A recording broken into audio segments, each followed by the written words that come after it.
still long to hold her once more. Oh, my boots of leather from Europe, I gather you know.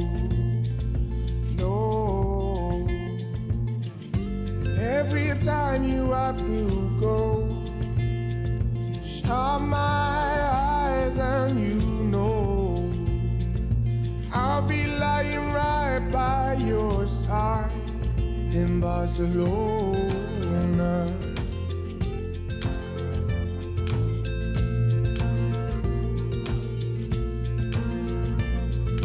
Native man sang in a foreign tongue.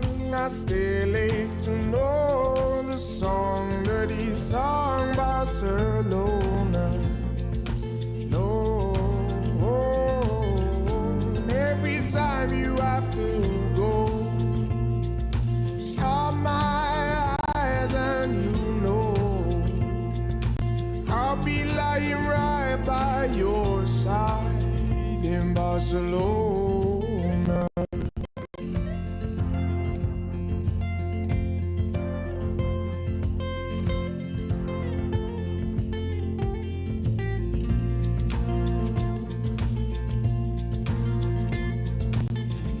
Every time you have to go, shut my eyes and you know I'll be lying right by your side in Barcelona. Oh, Barcelona. Oh, Barcelona.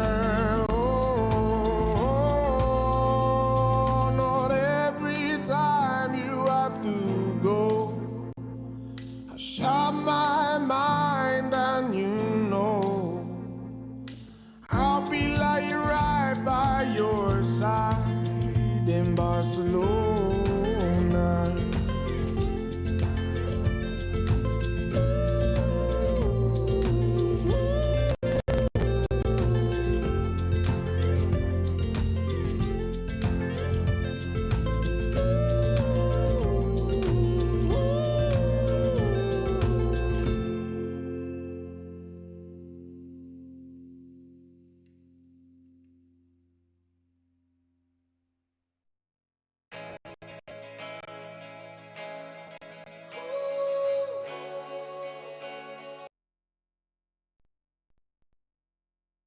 You don't look like a carer. And other things people say. Dedications. For the carers who show up tired, stay quiet when it hurts, and keep going anyway. Introduction. I didn't set out to write this book. It wasn't born from a single dramatic moment or a clear intention to explain care work to the world. It came together slowly, in fragments in conversations that stayed with me longer than they should have, in comments that were meant kindly but landed heavily, in the quiet moments between shifts when the job followed me home. This book exists because of the things people say. Sometimes they're curious. Sometimes they're well-meaning. Sometimes they're said so casually that the person speaking doesn't realize the weight they carry. Sentences like, "You don't look like a carer," or "That must be so rewarding," sound harmless on the surface, but they reveal how little is understood about the work itself. Care work is often spoken about in broad strokes. It's framed as either noble or simple, emotionally fulfilling or emotionally draining, meaningful or menial. Rarely is it described as all of those things at once. Rarely is space made for the contradictions that live inside the job. This book isn't a guide, and it isn't a manifesto. It doesn't aim to educate in a formal sense or offer solutions to complex systemic problems. It's an honest account of what it feels like to work in care when you're fully aware of both its importance and its cost. The chapters that follow aren't arranged to make a neat argument. They move the way real experiences do, looping back on themselves, deepening rather than escalating, allowing space for reflection as much as observation. Each one is rooted in a phrase that's been said to me at some point. But what matters isn't the words themselves. It's what sits underneath them. If you work in care, I hope you recognize yourself somewhere in these pages. If you're studying it, I hope this gives you a fuller picture than any course outline can. And if you've never worked in care at all, I hope this book helps you understand why so many of us stay, and why so many quietly struggle while doing so. This isn't a book about heroism. It's a book about showing up, about responsibility, about the things we carry without ceremony, about a job that's misunderstood not because it's simple, but because it happens quietly. Thank you for reading Chapter 1. You don't look like a carer. People have said it to me more than once, sometimes casually, like it is an observation they have only just noticed. Sometimes with surprise, eyebrows raised slightly as if they have misheard me. Sometimes with a smile that suggests it is meant to be reassuring, even complimentary. You don't look like a carer. The first time I heard it, I laughed, not because it was funny, but because laughter is often the quickest way to smooth over something that feels awkward. It filled the silence before I had time to decide whether I should challenge it, question it, or simply let it go. I chose the easiest option. I smiled, nodded, and moved the conversation along. That is something you learn early in care work. You learn when to move on. At the time, I did not think much of it. It felt like one of those throwaway comments people make without much thought, the kind that is not worth unpacking. But the sentence did not disappear. It lingered, resurfacing later when I least expected it. Halfway through a shift, standing in someone else's kitchen early in the morning, walking home after a long day when my body felt heavier than it should. You don't look like a carer. I have spent a lot of time wondering what that actually means. I have never been entirely sure what a carer is supposed to look like. Older, perhaps. Permanently tired in a visible way. Quiet. Gentle. Someone who blends into the background without taking up too much space. Often female. Often invisible. Someone who fits the role so neatly that no one ever questions whether they belong there. What people usually mean, I think, is simpler than that. They mean you do not look how I imagined. Care work lives in people's imaginations more than most jobs do. Everyone has a vague picture of it, built from television scenes, passing conversations, or brief encounters. A uniform, a short visit, a checklist of tasks that look straightforward enough when viewed from the outside. What they do not see is everything that does not fit into that picture. They do not see the responsibility that settles quietly on your shoulders the moment you step through the door. They do not see the way you scan a room instinctively, noting small details without consciously trying to. They do not see how you listen not just to what is being said, but how it is being said. You file away information, preferences, routines, moods, because you know it will matter later. Care work does not announce itself as complex. It reveals itself slowly. I did not set out to work in care because I thought it would define me. It was not a calling that arrived fully formed, and it was not something I imagined myself doing long term. It began as a job, something practical, something steady, something I could do well enough if I paid attention. What I did not expect was how deeply it would embed itself into how I move through the world. The job teaches you things you do not realize you are learning at the time. Patience, yes, but not the soft, endless patience people imagine. This is a patience built on restraint, on choosing not to react immediately, on staying steady when situations feel anything but. It teaches you how to be present without being intrusive, how to care without overstepping, how to hold responsibility without making it about yourself.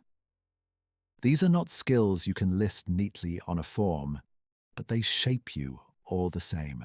When people tell me I do not look like a carer, I wonder which part they cannot see. They do not see the mental load that comes with being responsible for someone else's well-being. The quiet vigilance that does not switch off just because the shift ends. The way certain moments replay in your head long after they are over, not because something went wrong, but because you know how easily it could have. They do not see how often you make decisions in the moment without the luxury of certainty. How much judgment is involved in knowing when to step in and when to step back. How quickly you learn that doing the right thing does not always look impressive from the outside. Most of the work is invisible when it is done well. That is part of the problem. Care work rarely draws attention to itself. There are no obvious markers of success, no applause for days that pass quietly, no recognition for preventing problems before they appear. When things go smoothly, it looks like nothing happened at all, and yet, those are the days that require the most from you. I have learned that people tend to underestimate what they cannot see. They assume that if something does not look difficult, it probably is not. If it does not come with status or prestige, it must not require much skill. If it is done quietly, it must not cost very much. They are wrong. Care work costs energy, attention, and emotional presence. It asks you to show up consistently, even on days when you are carrying things of your own. It asks you to be reliable without being rigid, compassionate without being consumed, professional without being distant. Those contradictions live inside the role, whether people recognize them or not. So when someone tells me I do not look like a carer, I hear more than they realize. I hear assumptions about who belongs in this work and who does not. I hear a narrow image of care that does not leave room for difference, complexity, or growth. I also hear how little space there is for carers to exist as full people, because carers do not just appear at the start of a shift and disappear at the end. We carry the work with us in ways that are subtle but persistent, in how we listen, in how we notice, in how responsibility has rewired the way we think. None of that shows on the surface, and maybe that is why people say it.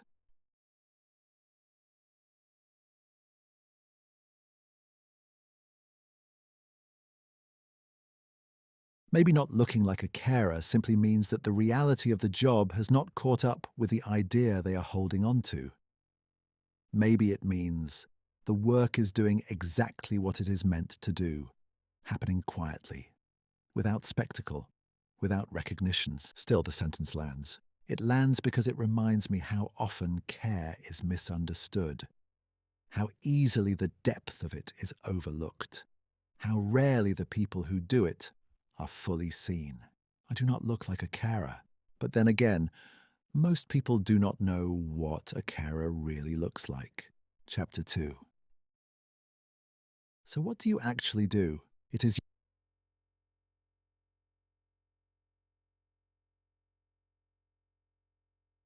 usually asked politely, sometimes with genuine curiosity, sometimes with that half smile that suggests the person asking already thinks they know the answer. So what do you actually do? I used to try to explain it properly. I would talk about supporting people with daily living, about routines and independence, about dignity and choice. I used the right words, the professional ones, the ones that sound sensible and reassuring. People would nod along while their attention drifted before landing on the parts that felt familiar. Oh, right, so you help them wash and make meals. And just like that, the conversation would shrink. Care work is difficult to explain because it does not sit neatly inside a sentence. It is practical and emotional at the same time, structured and unpredictable. It is paperwork and people, routine and improvisation, often all within the same hour. What do I actually do? I turn up when someone else cannot. I notice small changes that would be easy to miss if you were not paying attention. I remember how someone likes their tea, which chair makes their back hurt, and what tone of voice calms them when they are unsettled. I clean, prompt, remind, reassure, document, de-escalate, wait, adapt, and adjust. Some days I do very little that looks important from the outside. Other days I carry far more responsibility than anyone realizes. That is the part people struggle to grasp. Many imagine care work as a checklist, a series of tasks that begin and end cleanly. They imagine that once those tasks are completed, the job is done. What they do not see is how much of the work lives between those tasks. You are constantly reading situations, watching body language, listening for changes in mood or tone, making decisions quietly without drawing attention to them because drawing attention is not always helpful. There is a level of emotional awareness required that is difficult to explain to someone who has never had to step into another person's life and make themselves useful without being intrusive. You learn when to speak and when silence is better, when to encourage and when to step back, when to stick to routine and when to let it bend. Those decisions rarely come with certainty. Most of the time, you are working with incomplete information. You are relying on judgment, experience, and instinct. You are doing your best to keep things steady, even when the situation itself is not. There are days when nothing goes wrong and you go home exhausted anyway, not because anything dramatic happened, but because you were switched on the entire time, paying attention, anticipating needs, holding responsibility that does not switch off when the shift ends. When people ask what I actually do, they are usually expecting something simple, something they can file away alongside other jobs they understand. Teacher, builder, office worker, something with clear edges. Care work does not have clear edges. It spills into conversations you have later, into the quiet moments when you replay a shift in your head, wondering whether you missed something, into the low-level worry that sits beneath the surface, even on days that went well. So now when people ask, I keep it brief. I work in care. If they want more, they will ask. If they do not, that is fine too. Because the truth is, if I explained everything I actually do, most people would not know where to put it.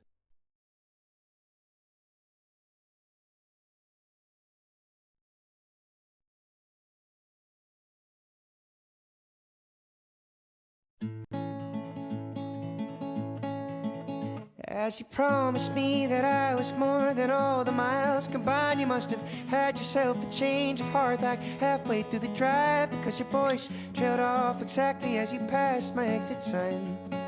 Kept on driving straight and left our future to the right. Now I am stuck between my anger and the blame that I can't face, and memories or something even smoking weed does not replace. And I am terrified of weather, cause I see you when it rains.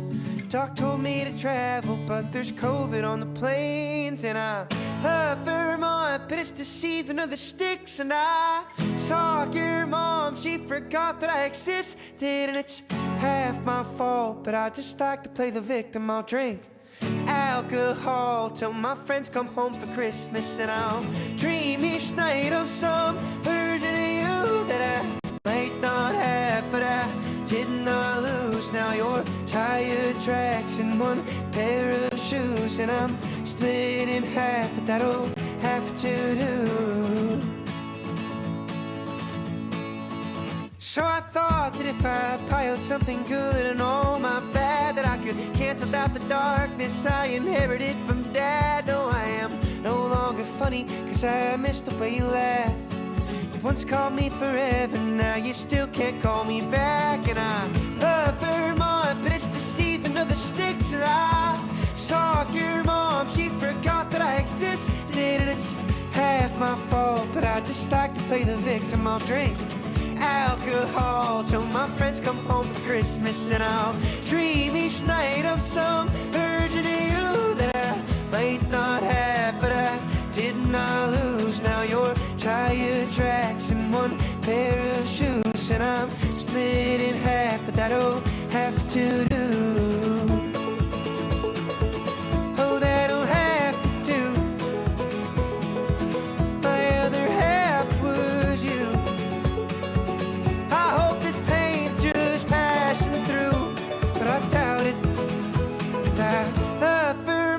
but it's the season of the sticks. And I saw your mom, she forgot that I existed. And it's half my fault, but I just like to play the victim. I'll drink alcohol till my friends come home for Christmas. And I'll dream each night of some version of you that I might not have, but I did not lose. Now your tire tracks in one pair of shoes, and I'm split in half. That'll have to do, have to do.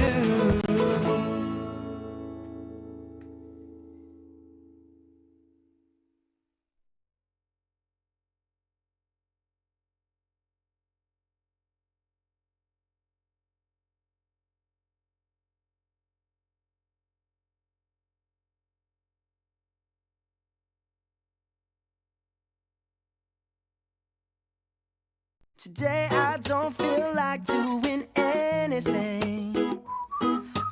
I just wanna lay in my bed. Don't feel like picking up my phone, so leave a message at the tone. 'Cause today I swear